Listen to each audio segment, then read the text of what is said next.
The appeal concerned a ruling handed down by the Supreme Court last year. 7 non-executive directors from James Hardie, including former chairwoman Meredith Hellicar, were banned from sitting on company boards for 5 years after a claim by the Australian Securities and Investments Commission.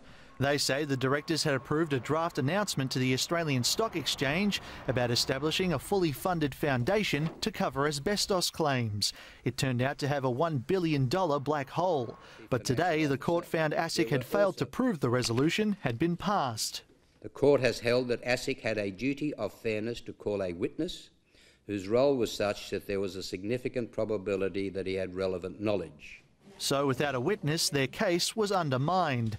Outside court, the widow of asbestos campaigner Bernie Banton couldn't hide her disappointment. I really wonder whether they believe they've done anything wrong.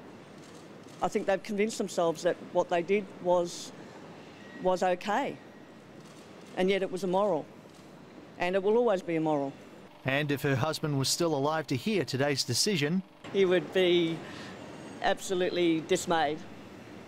And I'm sure he's looking down, thinking that right now. The Asbestos Diseases Foundation accused the court of showing pure contempt for victims and their families. For these 3 so-called learned judges to hand down this decision, well, they've just danced over the graves of thousands of asbestos victims. It's also a blow to ASIC, which has lost several major court cases in recent years. While the ruling clears the directors of any wrongdoing, James Hardie, the company, is still guilty of breaching the Corporations Act. It's now been ordered to pay 90% of ASIC's legal costs. The firm, acting on behalf of former director Peter Wilcox, has called today's decision a win for corporate Australia, but stressed that the ruling was about a press release and not the Victims' Compensation Fund.